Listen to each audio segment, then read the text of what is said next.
नमस्कार, वंदे मातरम। मैं हूं श्यामगिरी। आप देख रहे हैं हमारा चैनल मुद्दा भारत का। मुद्दा भारत का यानी मुद्दा आपका। वीडियो शुरू करने से पहले एक मैसेज देना चाहता हूं। हमारे सहयोगी अनिल थत्ते जी इस समय बीमार हैं। उनका ऑपरेशन होना है और उनको हमारे स्टूडियो में आने में कुछ समय लग सकता है, यानी 2-4 दिन समय लग सकता है, क्योंकि सभी व्यूअर्स पूछ रहे हैं थत्ते जी कहाँ गए कहाँ गए, क्योंकि उनको लोग सुनने वाले, उनको दिखने वाले बहुत से लोग हैं। तो उनको मैं बताना चाहता हूँ कि थत्ते जी थोड़ा सा बीमार है, ऑपरेशन हुआ है। प्रार्थना करता हूँ कि वो जल्दी से स्वस्थ होकर हमारे साथ जुड़े। अब आज का हम जो है वीडियो पे चलते हैं, चर्चा पे। एक सवाल है कि हमने पेपर में पढ़ा और मीडिया में भी आई है कि क्या केरला कश्मीर होने जा रहा है। जी हाँ, बहुत बड़ा सवाल है और इसी पर चर्चा करने के लिए हमारे साथ में है शैलेश मिश्रा जी, उत्तर भारतीय मोर्चा के भाजपा अध्यक्ष हैं। और इनसे हम जानेंगे कि देश में इस समय कई जगहों पर जो हिंसात्मक दौर चल रहा है उस पर चर्चा करेंगे ही। साथ में क्या केरला सही में कश्मीर होने जा रहा है। वहाँ पर जो है 30% जो है मुस्लिम आबादी है, 70% सब मिला के हिंदू और बाकी सब मिला के क्रिश्चियन और बाकी चीज़ें हैं।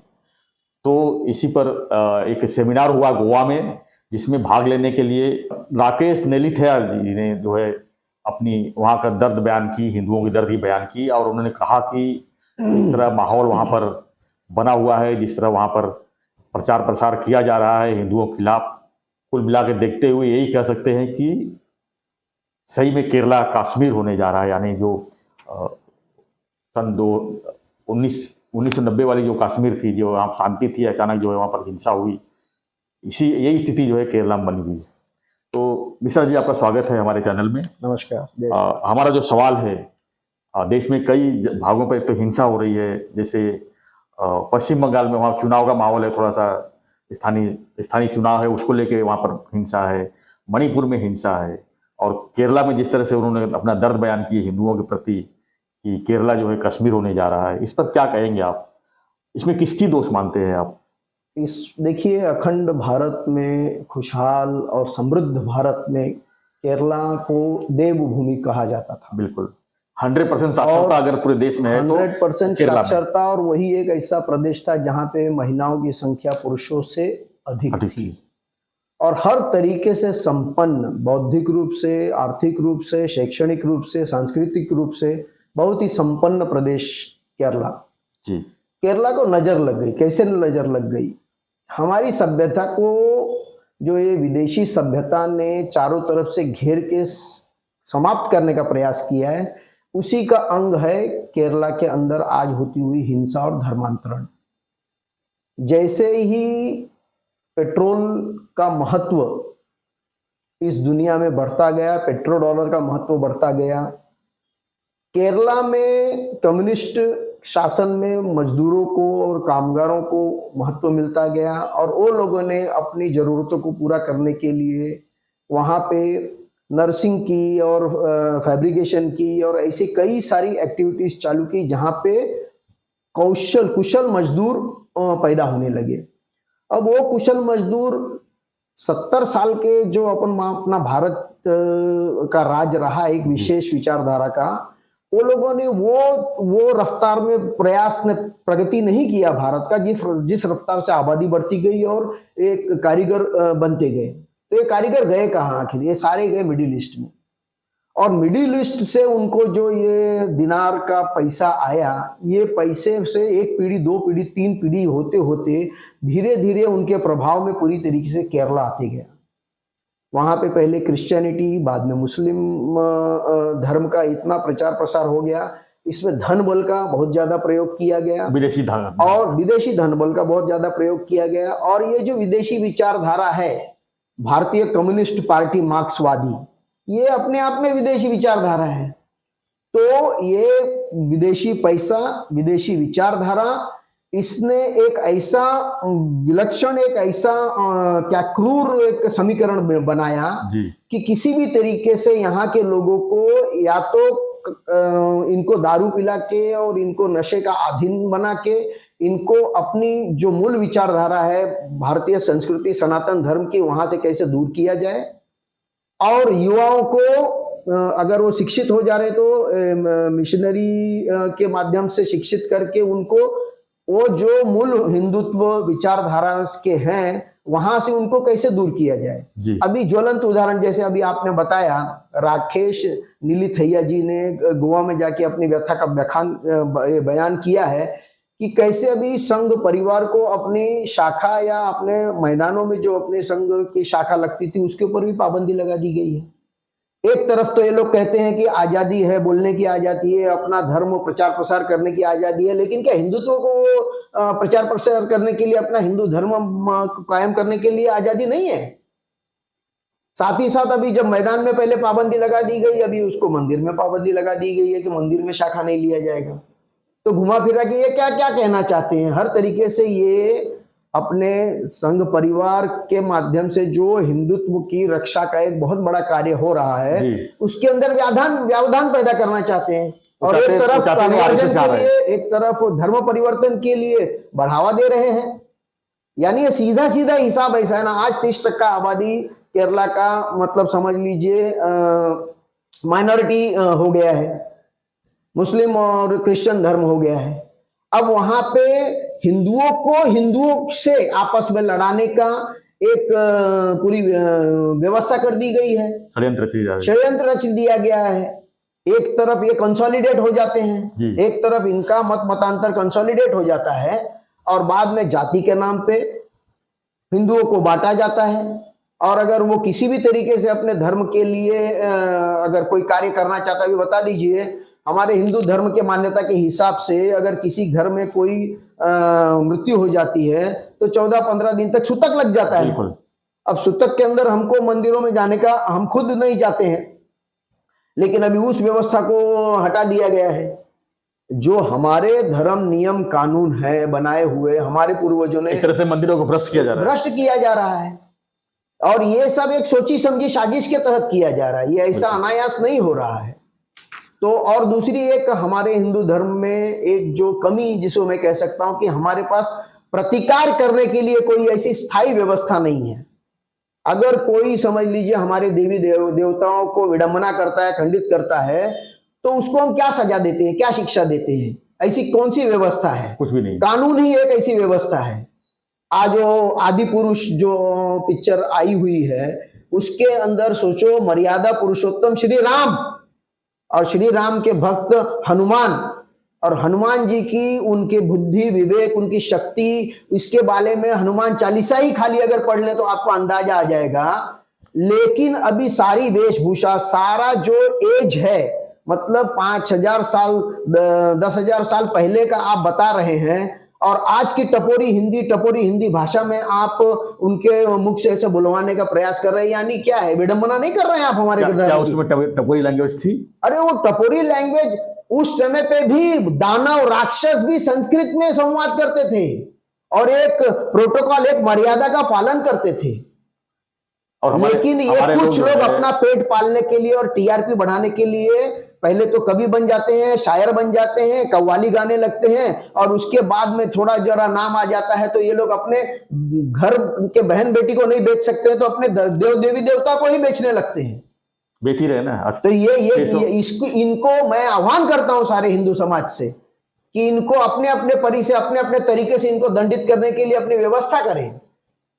फेसबुक पे, सोशल मीडिया पे लिख के, पढ़ के, कह के, सुन के, ऐसे लोगों को जब तक हम उनको उनकी जगह नहीं दिखाएंगे तब तक ये ऐसी छूट पाकर कैसे भी करके हमारे मान्यताओं को, हमारे जो मूल्य है उसको ऐसे ही खंडित करते रहेंगे। ये मुझे बहुत वेदना हुई है और सारे हिंदू समाज को हो रही है। और लेकिन जो हमारी व्यवस्था कायम हुई है, बोलने की, लिखने की, पढ़ने की, पिक्चर बनाने की आजादी, एक कलाकार क्या जरूरी है कि कलाकार को एकदम घृणित ही हो जाना चाहिए? और अगर हमारे देवी देवताओं के नाम बदल के, नाम थोड़ा सा हटा के, श्री राम को राघव बता दिया गया है, लक्ष्मण जी को शेष बता दिया गया है, लेकिन आखिर संदेश तो वही दे रहे हैं, प्लॉट तो वही है, स्टोरी तो वही है। आपको ये सच पूछो तो इनकी जो कला को प्रदर्शित करने के लिए या अपने विचारों को रखने के लिए क्षमता नहीं है इनके पास। पहली बात तो इनके पास कहानी नहीं है, कहानी नहीं है। इसीलिए 5,000 10,000 साल पहले तुलसीदास जी ने जो लिखा हुआ है, उस कहानी का सहारा लेके इनको अपना व्यवसाय करना पड़ता है। लेकिन शैलेश जी, वो व्यवसाय तो कर रहे हैं, लेकिन हमारे हिंदू के लोग जो है, हिंदू धर्म के लोग जो है, उसको देखने के लिए थिएटर में फ्री मचा रहे हैं। उसका क्या वो कारण वो ये तो है, पैसा मिल, कारण ये है कि कुछ लोगों के मन में ये उत्सुकता है कि सच में ये ऐसा कुछ है क्या, क्या है, वो उत्सुकता बस वहां पे जाके देख रहे हैं। तो और जो कंट्रोवर्सी की वजह से तो फिल्म और हिट हो गई। और जो ये इनकी कमाई बता रहे हैं ना, मैं नहीं मानता हूं कि ये भारतवर्ष में इनकी ये कमाई हुई होगी।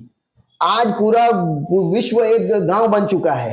इनका जो भी कमाई ये बता रहे हैं, ये विदेशी कमाई है, जहां पे लोगों को पता नहीं है श्री राम कौन है, हनुमान कौन है, वो लगाव नहीं है उनको, उनके देवी देवता नहीं है, वो एक कैरेक्टर के रूप में देख रहे हैं।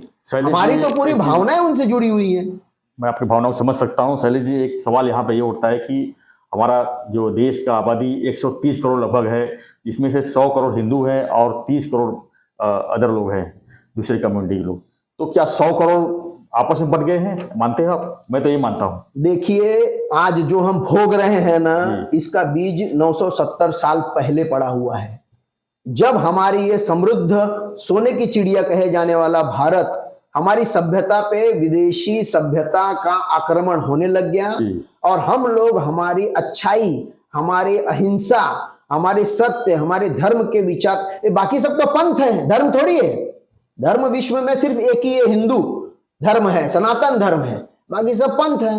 ये बाकी सारी सभ्यताओं में जो दूसरे दूसरे पंथ पनपे हैं, वो लोगों ने 900 साल तक अपने ताकत, तलवार की जोर के ऊपर उन्होंने हम लोगों के ऊपर आक्रमण करके हम लोगों के बटे हुए जो हमारे राज्य थे, छोटे छोटे राज्य थे, इसका फायदा उठाया।